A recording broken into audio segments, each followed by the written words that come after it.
Hi, I'm Rand Lindsley, co-creator of Trail Designs and the Caldera Cone cooking system. Today we're going to be talking about the Caldera Keg-F system. Probably the most fuel efficient, lightest, wind resistant, stable cooking system you can buy. The Caldera Keg-F comes in its own shrink wrap package here. So let's take a look and see what we got inside.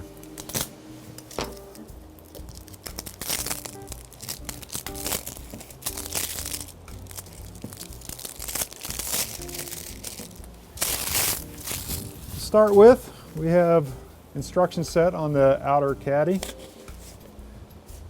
that we can screw apart and take off.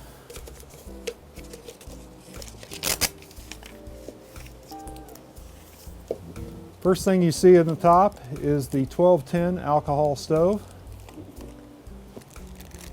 Next inside is one of the two beer bans you get. You get a large beer ban that's used for grabbing and also for support if you ever damage your can, and a smaller beer ban that uses a lip guard on top.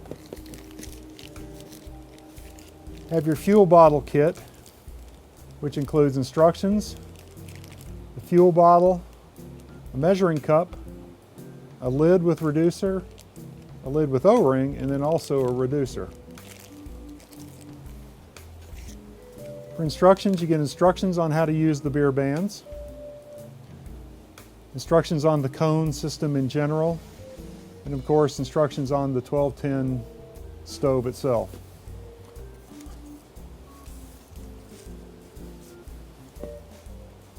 Next inside,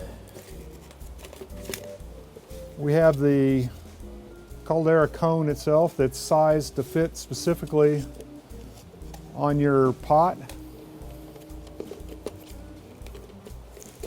A cozy used for handling your beer can pot. The beer can pot itself, which has where we form a ring about halfway down right at the 2-cup mark. So you fill this pot up to here at 2 cups and you'll get you fill water up here to this line, you'll get a full 2 cups. We form that in there. We also reform the bottom of the can to give it more room to hold the cone.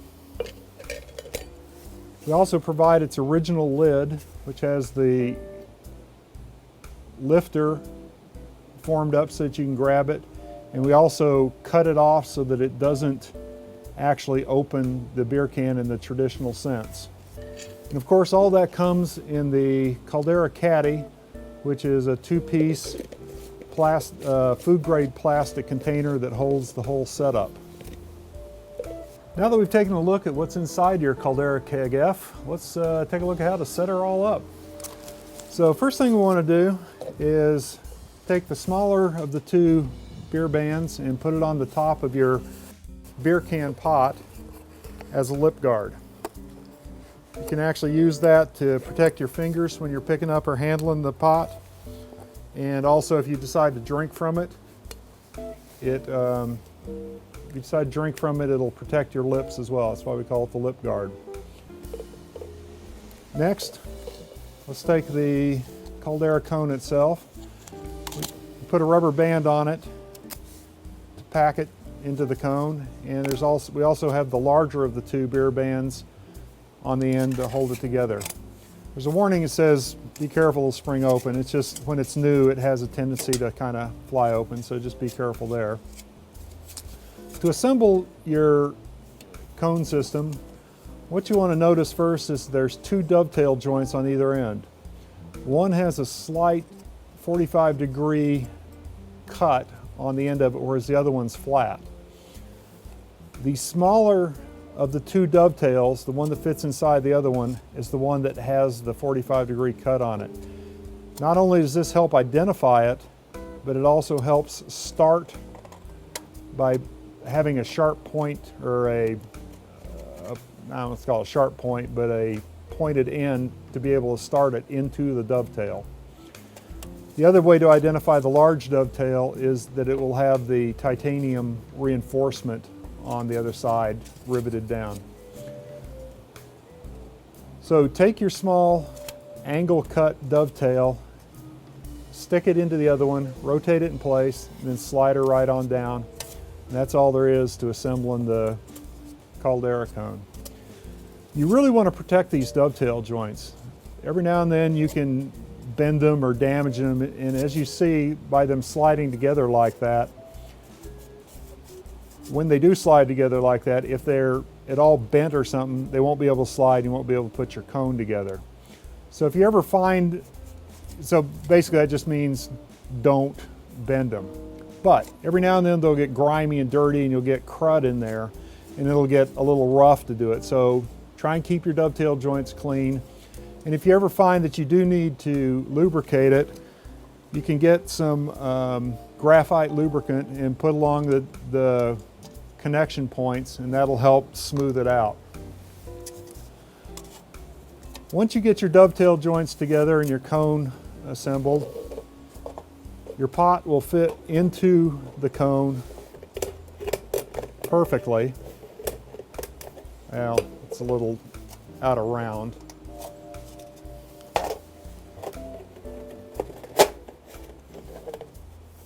The pot fits perfectly into the cone like that and will stop on the formed ridge I mentioned earlier. That formed ridge holds the pot exactly the right height above the stove, and it also helps you identify where 2 cups of water is, which is typically the amount of water that is required for most boil and bag meals. As mentioned also, we have the lid that goes right on top. Fits there. You can pick it up with the bent out handle.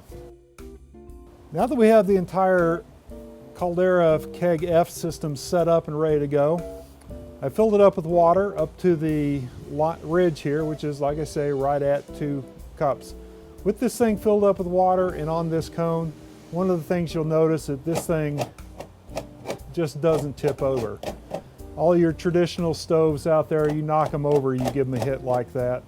Not the Caldera systems. The big wide base keeps everything really, really stable. To start cooking with this, you'll want to take your denatured alcohol and your 12-tin stove, put about a ½ ounce in there, or about a tablespoon of denatured alcohol. And again, a ½ ounce is probably about a minimum.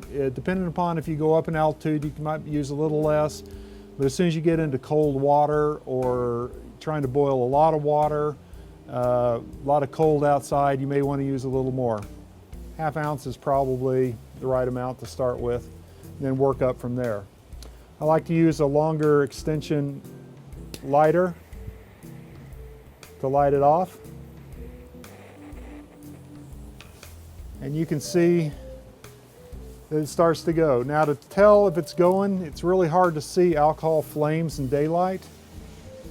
But to see if it's going, the easiest way is to take your hand from about a foot or so up and move it down until you can feel heat. If you don't feel heat, it probably didn't start.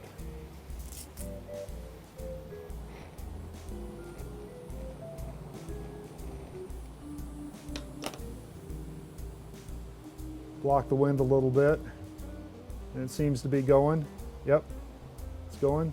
So with that, you put your Keg-F on top of it, making sure that the stove is centered underneath it. If you get the stove off too far to one side, the heat will just come straight up the side of the cone and vent out and won't really be hitting the pot. But if you get it right under the center, the cone will funnel all the heat up. It'll hit the bottom and cook the sides of the water at the same time. Extremely efficient. You'll notice also there's a cutout on this side of the cone. You probably want to keep that downwind. Very hot, so I typically use my hiking gloves to handle it, as I wasn't just then. And with my hiking gloves, it's easy enough to handle. So let's let that cook for a while and see what happens. Well, it's been about 6 or 7 minutes. As you can see, our Keg-F is boiling away. So what you do now is, like I say, I typically use my hiking gloves to handle this, but we also provide this cozy to handle the can too. Slip that over, pull it off,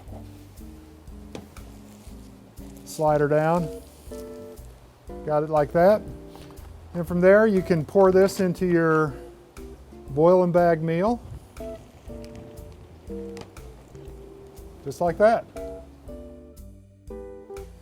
In addition to using boil and bag meals, you can also use the caddy and pour a little in there to make some tea. Or there to do your own personal boil and bag in the caddy. Again, it's made out of food grade plastic, so that's all good to go. Now we just wait for that to rehydrate and we're ready to eat. So after you're done cooking, eating, and got everything cleaned up, ready to pack up, let me show you how to pack this baby up. First thing you do, take the cozy. Stick that down inside your can. You'll notice the cozy doesn't go all the way around the can. It does leave a little space on one side. That's important because next comes your cone. As we discussed, the dovetail joints slide apart. Slide your dovetail joints apart and roll the cone up into a tube.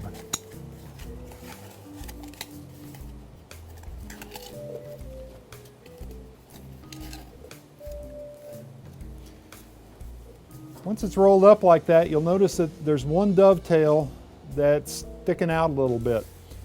You'll want to put that dovetail down the side of the can that doesn't have the cozy on it, so that next time you pull it out, the dovetail doesn't grab the cozy and rip it out. So you see the cozy has an opening on the bottom. Put that dovetail right along that same edge and shove her in. Might have to wind it up to get it down in there deep. Next thing to note about the Keg-F cone is that the dovetails are down at the bottom. If you decide to stick your fuel bottle in there, you'll notice it kind of stops. What you're hitting there is the dovetail. You don't want to push on that. As we discussed earlier, you can bend and tweak your dovetail. So if you want to put your fuel bottle inside the keg, and we don't advise it because it's full of denatured alcohol and you don't really want to be putting that inside your cone or inside your cooking pot. What you do want to do, if you do have to do that, is separate the cone so that it's wider at the bottom. Stick your hand in there, push the cone apart, then your fuel bottle will fit in without crushing your dovetail. Even so, even if you do decide to do that, we do recommend that you put it in a Ziploc bag to keep any fuel from coming out.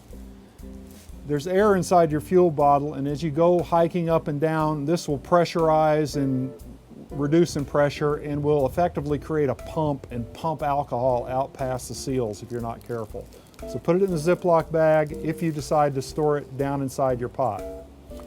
After that, you can put your large beer band in, and then your stove in on top of that.